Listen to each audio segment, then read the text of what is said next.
All right. Well, welcome everyone. Man, you guys look great. Fantastic. Also, I see some of my very favorite people in the whole world up in the balcony. Oh, you troublemakers. What up, balcony? All right. All right, well, happy, okay, when I say happy, you say Easter. Happy. Easter. Happy. Easter. Oh, okay, no, that was great. Man, I'm so glad you're here. I'm so glad you're with us. My name is Dave, if we haven't met. So I was reflecting on Easter, and I was reflecting back on my senior year of high school. It's a long time ago, and you don't know where this story is going. Okay. So my senior year of high school, I was part of a group that was invited to Florida to compete there. It was choir, okay? It was choir, and I'm sorry. I didn't want to say that. I didn't want you to, lose respect for me 10 seconds into the sermon. But I was part of a choir, and it was really good. We were state champions in the state of Ohio my junior and senior year. Yeah, went undefeated. Amazing offense, punishing defense. We just destroyed every other choir, just really top shelf. And so we were there, and we were invited to go down to Florida. And while we were there, we're like, hey, can we go to Disneyland? And they're like, no, or Disney World, I guess it was in Florida. They said, no, it's too expensive. It was expensive back then, still is. And so we were like, let's go to Universal Studios. So we went to Universal Studios, which now I don't think is that much cheaper than Florida. Anyway, the point is we were there in Universal Studios, and it was really fun. It was there with all my friends. We're all there, and we're hanging out. And it's really kind of fun to go to an amusement park with your friends because you're spending hours in line, you're talking, you're hanging out. It was a really good time. And while we're there, we're talking and chatting and spending hours, and I realized there was this one young lady who I had a lot of fun with. We were really fun, and I was like, oh, she's pretty great. Her name was Layla, and I was like, hey, Layla. So what I tried to do is I was trying to finagle it so that she would be forced to ride on the roller coasters with me, right? So I was trying to do the math, and you're trying to make sure that, she sits with me, but it was difficult for me because I'm not really a math guy, and that cart has 5 seats, and there's 18 of us, and so if we do that, and it was just too hard, so I kept messing up. But then eventually I got to the point where I kind of manipulated the system where the only 2 people left were her and I. And I'm like, oh, look, it looks like we're going to have to ride this ride together, Layla. So I get in the cart here. I'm here. She's here. That's very important to the story. I'm here on the right. She's here on the left. And we go, and it's this movie ride at Universal Studios. And they go through all these movie stuff, and it's very fun. And we're going around the back, and they have this huge body of water, this pond. And the shark from Jaws comes up. Yeah. It's a weird reaction. And so I knew it wasn't the real shark, but it's there, and everyone's like, whoa, it's so scary. And then we're in the forest, and it's all of a sudden, the velociraptor from Jurassic Park kind of jumps out, and Layla's like, and she gets scared, and she grabs my arm, and I'm like, yes, thank you, Jurassic Park. So we're there, and there's Indiana Jones's boulder or whatever. It's very, very fun. And then finally, we get to this part of the ride, and the ride slows down and kind of stops. And it goes perfectly black, pitch black, and I hear this boop, boop, and I'm like, oh no. And there's this movie, and I'm not even going to say the name of the movie because it is the scariest movie I've ever seen in my life. It takes place in space and has monsters, and they're super duper scary, and I hate it. I hate it so much. And so I don't even want to say it because some of you jokesters will jump out of my house and dress up. Anyway, it's really scary. It's really, really scary, and there's these space things, and there's aliens. It's gross. I hate it. And so we're there, and all of a sudden I know that this is the movie they're going to be going through. And my heart literally starts going, I mean, I start sweating in my palms. I have a physiological reaction in terror. And I know where this is going, right? And I'm like, I hate this, I hate this, I hate this, I hate this. I grab the bar. There's this bar in front of us that's always, it's not like seatbelts, it's not like that kind of ride. Oh man. And all of a sudden it stops, and there's psh, there's mist and fog from the fog machines. And right next to me, on my side, the monster alien comes out right here. And it's not in front of me, 10 feet or behind. It's right in my peripheral, right here, and it comes right out. Now, 2 things you need to know about me. Number 1, I'm hilarious. Many people here will say I'm actually the funniest person they know or have ever met. But the second thing you need to know about me is I tend to overreact a little. I'm a little overdramatic, just a little bit. So my family knows this, and we even have this joke in my family. We have this thing that we say, "What do you mean I'm being overdramatic?" And so that's what I say, because that's who I am. So, but I promise you, I was not trying to be funny. I had like this thing scared me so bad, I like had this physiological response in my body. And it came out, and I instinctively stood up in the cart, and I had this bar, this lap, I stripped the gears, just broke it, just broke the thing. Raw strength, animal strength, like a mother can like lift a car off of, like that and push a grizzly bear or whatever that's in the car. This is what mothers can do. This is like the sheer strength. And then I step over Layla and I get out of the car and I'm standing on the other side of the ride. I mean, it's just terror. And so the ride stops, the lights come on, and I hear, "Sir, get back in the car. Sir, get back in the car, security's on its way." And I yell, "I will get back in the car when that monster goes away." And it goes back, and I get in the car, and everyone's laughing. They're like, "Oh, Dave, he's so funny." I'm not funny. I was not trying to be funny. I was terrified. So I sit down, and Layla's like, "You're really scared, huh?" I'm like, so scared. And she's like, "And your first thought was to leave me alone and get out on the others." That relationship did not go anywhere. The point I'm trying to make is fear often has a real response on our personhood. Fear's a real thing. In fact, there's a whole part of our body, the amygdala in your brain, that has a fear response. If something triggers your fear response, it's fight or flight or freeze. It's like a real thing. And fear can be paralyzing. It can cause us to react in all sorts of ways. And I found, in this case, fear was almost involuntarily. There was nothing I could do about it. The fear just kind of overtook me. I want to make a case here. I know this might sound strange, but I'm going to make a case that the story of Jesus' death and resurrection, but his resurrection on Easter morning, the primary dominant emotion present in the biblical text about the story of the resurrection is fear. It's all over the Easter story. It is all over. Now, you might not think that. You might think, but Easter, joy and fun and pastel colors and Reese's peanut butter eggs, which are made of God and by God. And I get it. I understand.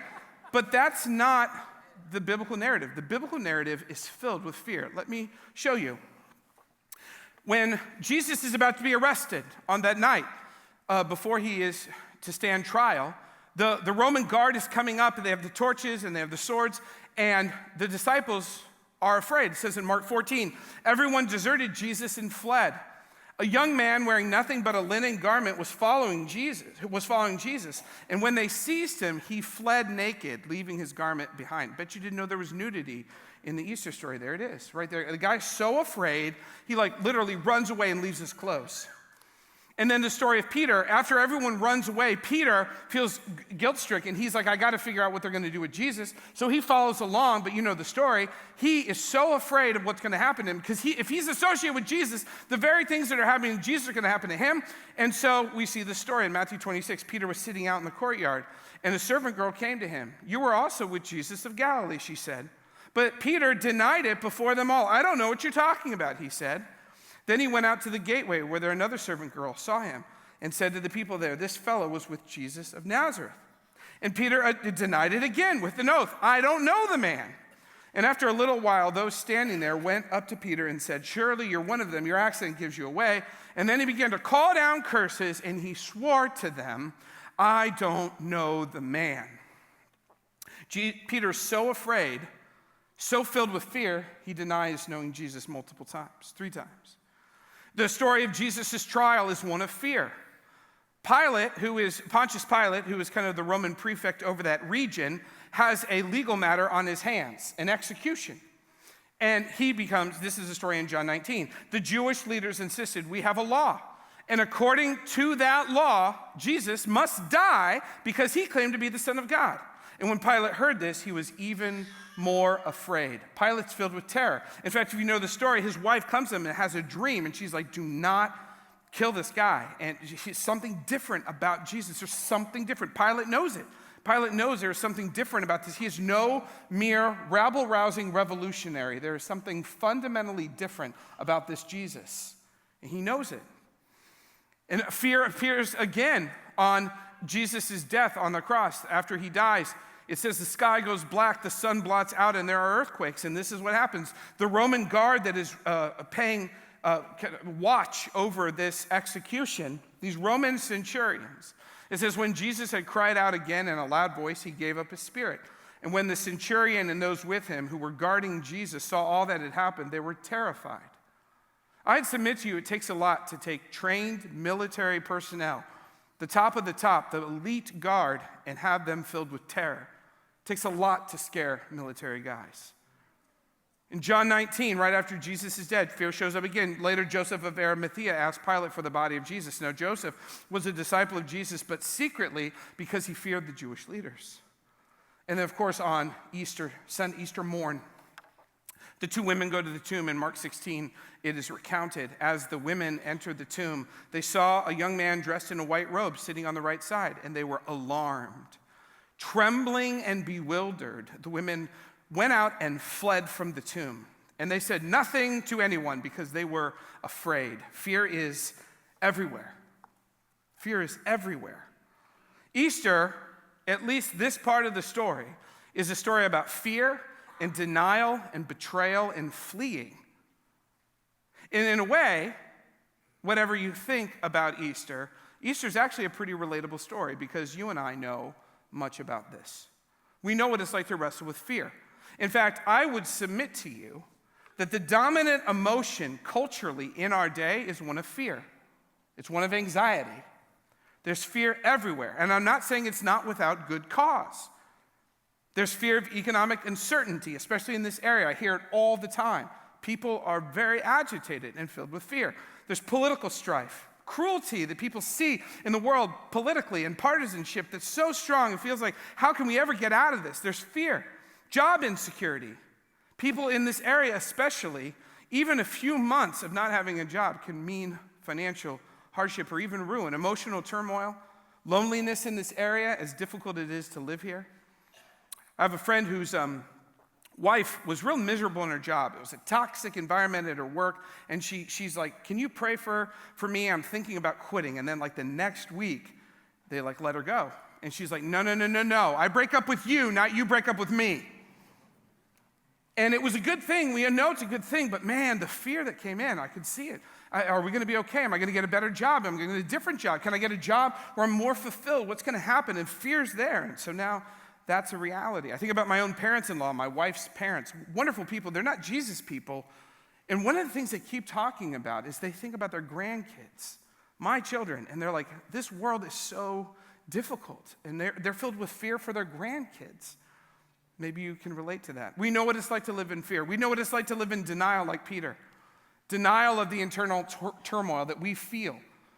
Denial of the inner work that we all need to do, but we keep putting off. Denial of what's actually going on. Unwanted medical stuff going on that we just shove aside, or unexpected failure that we don't admit. And we try to minimize that pain by like going to distractions and numbing out in television and movies and shows and our phones in pursuit of trying to get away from that. I came face to face with this earlier this week. I had to go to the ER for someone in this congregation. And I was kind of scared. It was kind of a scary situation. So I'm sitting in the ER waiting for them. They were taken back into the room, and I'm just waiting there, and I hear, Dave, is that you? And I was like, oh. And I look up, and it's one of my former students. I was a youth pastor and a high school English teacher for years. I look up, and it's one of my former students who's grown up now. His name's Brandon. And I look at him, and I'm like, oh, man, it's never good to see somebody you know in the ER. It's just never good. No one ever goes to the ER saying, I was just in the neighborhood. I heard they remodeled, and I just wanted to see the lighting. No one ever does that. It's always bad. And it's in the middle of the night. His eyes are super dilated. And he was like stumbling around. His mom was with him. And I go, man, I'm sorry you're here. What's going on? And he looked at me and I think it might have been because I was his old youth pastor, and we had that relationship. He looks and he goes, I'm going to be honest with you. In the last couple of years, I've made some really bad decisions. And I filled my life with alcohol. And I think I've been drunk every day the last couple of years, and it stops here tonight. I'm checking myself in for rehab. It's over. It has to stop. And then his mom said to me, would you please pray? I know you're a praying person. Would you pray for him? And then she's like, his life's been so hard, he's been numbing out. Like he was numbing out so much that like literally he was in the ER. So I know a little bit about what denial looks like. We know what it's like to be betrayed. Jesus was betrayed. The Easter story is a story of betrayal. Some of you know that. A colleague who drove the knife into your back, or a business partner you thought you could trust. A friendship that fell apart and you don't even know why. Or worse, a marriage that fell apart. We have quite a few single parents, moms and dads, and in almost every case, it was a story of deep, deep betrayal. It's tragic. It's one of the biggest wounds life can hand you. Some of you, it's an estranged child. You don't know why, you don't know what happened, but you feel betrayed. Or you feel betrayed by your parents that should have been there, who should have supported you. And they're absent, or they're betrayed you in some way. We know what it's like to flee, to run away. We know what it's like to flee from that responsibility, or flee from that guilt or that shame, or just not know what we're doing. The point I'm trying to make is fear isn't easy to get rid of. It's just not. Fear is not easy to get rid of. And for some of you in this room, and I know some of your stories, fear has been an unwelcome but ever-present companion in your journey. Perhaps this past year, perhaps this past season. Fear is not easy to get rid of. In fact, when we find the disciples in the Easter story, fear has gripped them. Here's how the story is in John 20. This is where we find the disciples on Easter morning. On Easter evening, on the evening of that first day of the week, when the disciples were together with the doors locked for fear of the Jewish leaders. These disciples had heard that Jesus is resurrected, and they're still locking themselves in a room in abject terror. They are afraid. Now, why are they afraid? They're afraid for a number of reasons. They're afraid because Jesus is dead. He has been killed by the government officials. The Messiah, the one they saw come and teach and heal, the one who spoke words of life, has been killed. The one they thought was the Messiah has been killed. And more than that, they barely escaped. Had they been captured, they would have been killed. Yes, they're afraid because of that. They're afraid because of the realities, but there's also perhaps another fear. They have heard from the women that Jesus is somehow back to life. They don't know what to do with that information. This is a category killer for them. They have no understanding what to do with that, but they might have also had a relational dynamic at play here. I know a little something about what it means to be in these kind of relationships with a mentor, and perhaps one of they thought is, listen, if Jesus is going to come back and he's going to interact with us, what if he's mad? What if Jesus is mad at us for deserting him in the garden? What if he's mad at me? You know, there's that moment at the Last Supper where Jesus says, look, one of you is going to betray me. And we think that that's Judas, and it is. But in a real way, all the disciples deserted Jesus. They all betrayed him in a real way. In fact, the Gospel of John makes the case thematically and through his telling of the story that Judas and Peter betrayed Jesus in the exact same way. The only difference is the outcome. And maybe that's the root of your fear, too. Maybe there's something kind of spiritual about that fear. Maybe you're not sure that there's a God. If there is a God, if he listens. If there is a God and if he listens, that he's for you. I remember even in my own story, whenever I heard about God, I just kind of mapped onto him my own dysfunctions and brokenness with my earthly relationships with my father. And I thought that if there was a God, if I were to meet him face to face, the only thing I would ever see in his face would be anger or disappointment. Maybe you have something similar.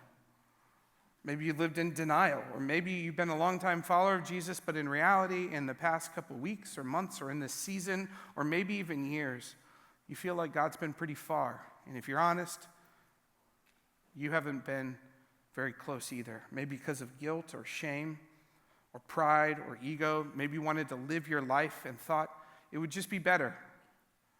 Or because of doubt or confusion. Or you saw the way that certain Jesus people behaved and you thought, I want nothing to live with that, so you left the whole thing. I understand that. I have a good friend, and I was talking to her, and she was saying, I was so close to Jesus. I was so close to God. Religion was so important to me in college, and now it's been like 10 years, and I have done nothing. I've not exercised that muscle at all, and I feel like maybe it's gone. There's no way back. I was trying to explain that that's not true, but it's just the way she felt, like it's been too long. I'm too far. I've wandered too far away. Or maybe it's something even different. I hear this all the time from both religious people and people who are not particularly religious. I have this deep sense, I keep hearing the same story over and over again from people who are saying, whatever it is that I've been doing, something has to change. Something has to change. My old way of relating to myself, to God, to life, it's got to change. There has to be something new that God does in my life because this old way of doing it will not work anymore. It will not suffice. I need something new. And maybe it's because of a new season in life or just the pain and the difficulty of what it means to be a human in this world at this time. I think we all know a little bit about this. And I want to show you how Jesus reacts, how he greets his disciples. In John 20, Jesus comes into the room. He doesn't, and you're like, how did he get in the room? I thought the doors were locked. Did he Ethan Hunt it and just explode the lock? Did he Batman it and pick the lock? Did he burst through the door? No, Jesus just walked through the walls, which is actually kind of cool if you think about it.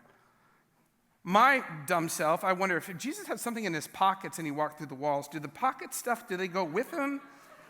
Or do they hit the wall and then they fall outside? That's like if he has an apple in his pocket, does the apple phase through the wall with him? That's perhaps unanswerable questions from the biblical text. The point is, Jesus just walks into the room. And then this is what it says in John 20.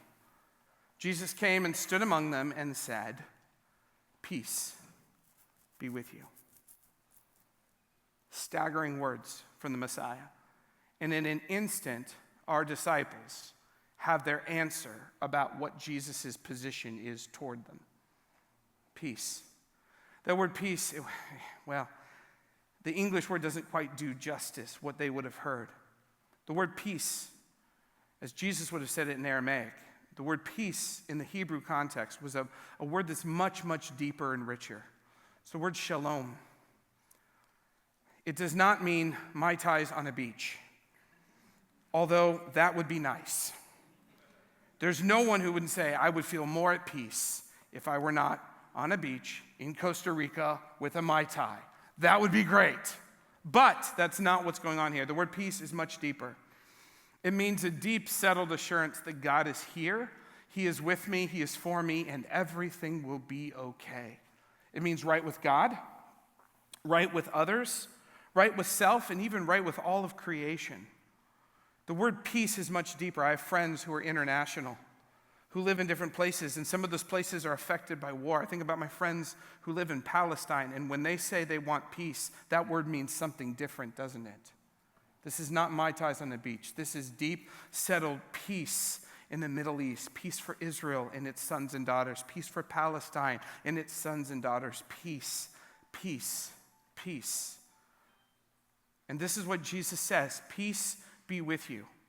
As the theologian Wesley Hill says, to the ones who abandoned him at his moment of dire need, the ones who fled to save their own skin, to his betrayers, Jesus says, peace. Not now you've got it coming, not prepare to pay for what you've done, but peace. And then the story continues.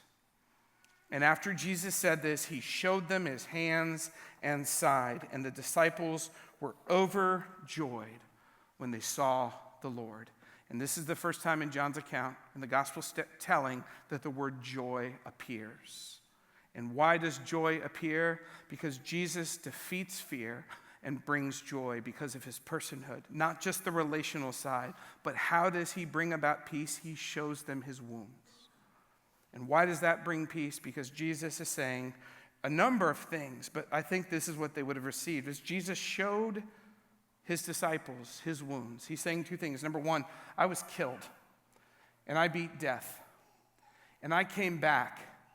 I'm one of one. In the ancient world, when someone was killed, they tended to stay dead. That's how it worked in the ancient world. They didn't have categories for someone beating death. And Jesus is like, I'm actually the Messiah. What I said, it's all true. What I did, it's all true. What you experienced, it's all true. But then the second thing, and this is really deep, Jesus says, these wounds, I died for you. This is proof that God is not aloof and that he's far away. He does not look on from heaven and see human suffering and deign to not get himself involved. I came and got involved. I bear the wounds of love, the wounds that love caused me to take on myself. I voluntarily did this. I gave my life. No one took it from me. I laid it down so that you might see and know the depth of my love. And there is nothing anymore that can ever separate us. That's what God is like, Jesus says. You look at these wounds, you see what God is actually like. You see how I relate to you, and it is, I die for you. That's what kind of friend I am. And that is what causes joy. I'm going to invite the band up. And I want to give us a moment just to think and reflect on that. And I know some of you here because you were promised brunch. And it will come, and it will be delicious. I know some of you are here because you look good in that Easter outfit, and who else are you going to show it off to? And by the way, you look great. But today, Easter is about more than just candy and Easter baskets. It's more than brunch. It's more than even the gentlemen who have been up for 20 hours smoking that meat. And I'm excited for it. But it's more than that. Easter is about Jesus showing us his wounds and saying, peace be with you. It's about Easter and these disciples huddled in fear. And Jesus saying, I beat death and I'm with you. And I died for you and I call you friends. It's an invitation from God himself to see the wounds that God himself willingly submitted himself to on that cross so that we might know what God's actually like. And then the invitation into that relationship with that God. So I'm going to invite you just close your eyes and we're just going to take a moment or two.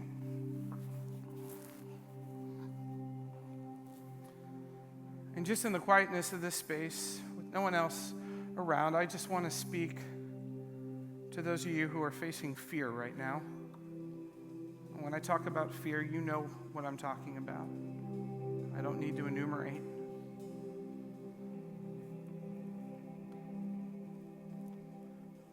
For all those in the room who are facing something scary, real fear, I pray that the God of peace might speak to your heart right now.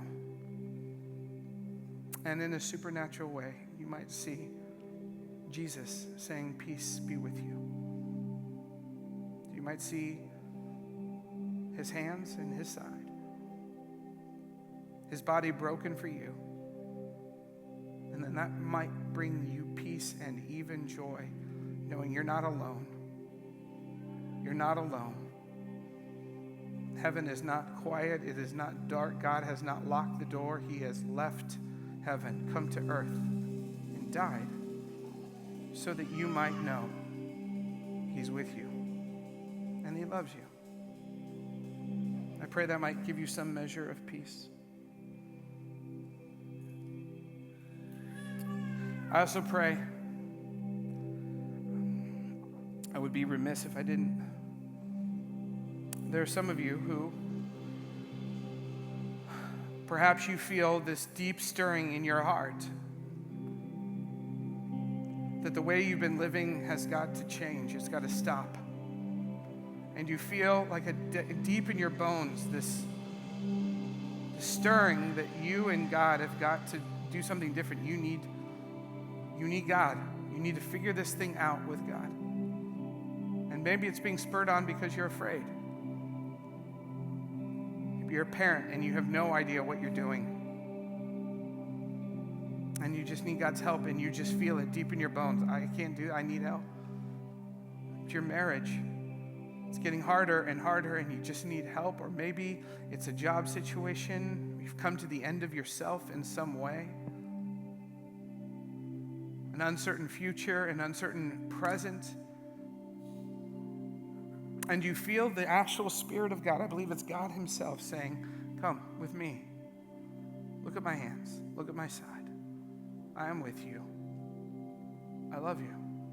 I am for you. And if that's you, I just want to make this invitation, just in the quietness of this place, with every eye closed. If that's you, if you feel this like deep, settled sense that maybe God is calling you and that you want to either return back home, come back to God, or in some way maybe come for the very first time. In the quietness of this place, you just slip your hand up and I will look at you and I will say, yes, I see you. I see you. I see you. I see you. If that's you, if you feel God stirring, yes, I see you. I see you. I see you.